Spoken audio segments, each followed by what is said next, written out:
نحمد و نصلی علی رسولہ الکریم اما بعد فاعوذ باللہ من الشیطان الرجیم بسم اللہ الرحمن الرحیم اللہم صلی علی سیدنا و مولانا محمد و علی آلہ وسلم۔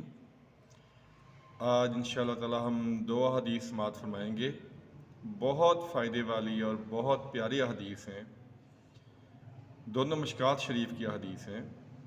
پہلی جو حدیث ہے اس کے راوی ہے حضرت ابو الدرداء رضی اللہ تعالیٰ عنہ۔ وہ روایت کرتے ہیں کہ میں نے نبی پاک صلی اللہ علیہ وسلم سے علم کی مقدار کے بارے میں پوچھا کہ یا رسول اللہ صلی اللہ علیہ وسلم، کسی کو عالم بننے کے لیے یا عالموں میں اس کا شمار ہونے کے لیے کم از کم علم کی مقدار کتنی ہونی چاہیے؟ دیکھیں کتنا پیارا سوال کیا ہے صحابی نے۔ تو آپ صلی اللہ علیہ وسلم نے جواب دیا کہ میری امت کا کوئی شخص اس دین میں سے، یعنی جو میں شریعت لے کے آیا ہوں، جو احکامات لے کے آیا ہوں، اس میں سے 40 احادیث، صرف 40 احادیث لوگوں کو فائدہ پہنچانے کے لیے یاد کر لے اور دوسروں تک پہنچا دے تو قیامت والے دن اس کا شمار علماء میں اور فقیہ میں ہوگا اور میں اس کی اطاعت گزاری پر گواہی دوں گا۔ سبحان اللہ، کتنی پیاری آپ صلی اللہ علیہ وسلم نے خوشخبری سنائی ہے ہم جیسے گناہ گاروں کے لیے جن کے پاس علم نام کی کوئی چیز نہیں ہے، کہ اگر ہم نبی پاک صلی اللہ علیہ وسلم کی 40 احادیث یاد کر لیں اور ان کو امت کی فائدہ پہنچانے کی نظریے سے، اس غرض سے کہ دوسروں تک بھی حدیث پہنچے اور دوسرے سے فائدہ حاصل کریں، تو ہم جیسے گناہ گار جو ہیں ان کا شمار بھی علماء میں ہوگا اور نبی صلی اللہ علیہ وسلم ہماری اطاعت گزاری کی گواہی دیں گے۔ بہت پیاری حدیث ہے۔ اور دوسری حدیث جو ہے عبداللہ بن مسعود رضی اللہ تعالیٰ عنہ وہ روایت کرتے ہیں، یہ بھی مشکات شریف کی حدیث ہے، کہ نبی پاک صلی اللہ علیہ وسلم نے ارشاد فرمایا، اللہ تعالیٰ اس شخص کے چہرے کو شاد و آباد رکھے جو ہم سے کوئی بات سنے، یعنی ہماری حدیث سنے اور دوسروں تک پہنچا دے۔ حدیث سننا، سمجھنا، عمل کرنا اور آگے پہنچانا بہت بڑی سعادت کا کام ہے، یہ معمولی کام نہیں ہے۔ یہ صحابہ کرام نے بڑی محنت سے نبی پاک صلی اللہ علیہ وسلم کی حدیث کو جمع کیا اور ہم تک پہنچایا ہے۔ ایک صحابی تھے، وہ سینکڑوں میل کا سفر طے کر کے، ترمذی شریف میں یہ روایت موجود ہے، دوسرے صحابی کے پاس گئے ان سے ملنے کے لیے۔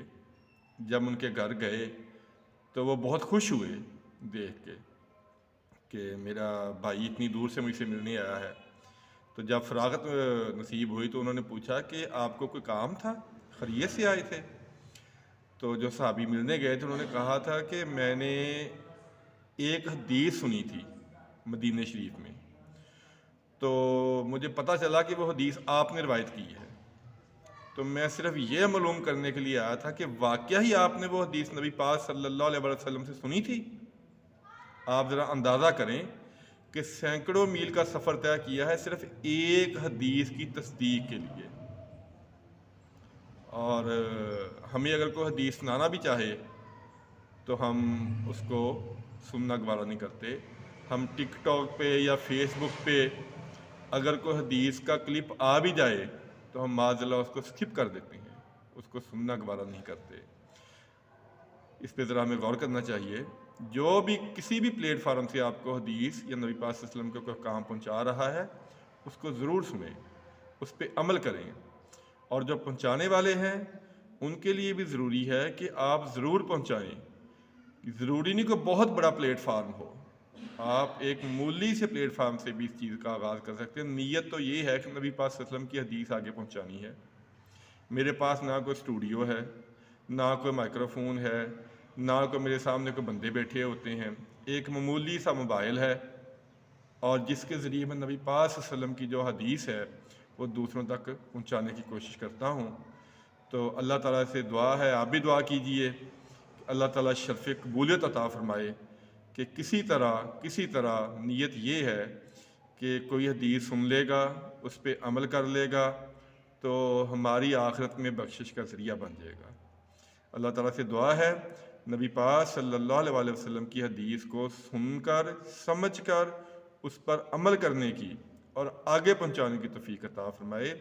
میں بارہا کہہ چکا ہوں یہ کہ خدا را اپنے گھر میں احادیث کی کتب ضرور لا کے رکھیں، اپنے بچوں کو، اپنی بیوی کو، اپنے بہن بھائیوں کو حدیث کا علم ضرور پڑھائیں۔ جب کتاب گھر میں ہوگی تو انشاءاللہ تعالیٰ ضرور اس کا مطالعہ بھی ہوگا۔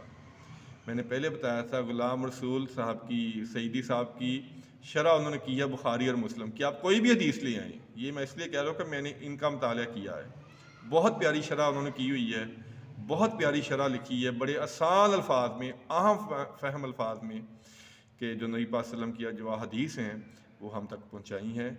تو ہمیں بھی تھوڑا سا ٹائم نکالنا چاہیے۔ موبائل پہ ہم بڑی چیزیں دیکھتے ہیں، لیکن جب کوئی حدیث والا کلپ آ جائے تو ہم اس کو سکپ کر دیتے ہیں۔ یہ ہماری بدقسمتی کی انتہا ہے کہ صحابہ ایک حدیث کی تصدیق کرنے کے لیے اور اس کو سننے کے لیے سینکڑوں میل کا سفر طے کرتے تھے، اور ہمارے گھر میں اگر کوئی حدیث پہنچے کسی بھی ذریعے سے تو ہمارے پاس اتنا ٹائم نہیں ہے کہ ہم 2 منٹ لگا کے وہ حدیث سن لیں۔ اللہ سے دعا ہے اللہ تعالیٰ حدیث کا علم سمجھنے کی اور آگے پہنچانے کی توفیق عطا فرمائے، اور اللہ تعالیٰ شرف قبولیت عطا فرمائے۔ آمین ثم آمین۔ السلام علیکم ورحمۃ اللہ وبرکاتہ۔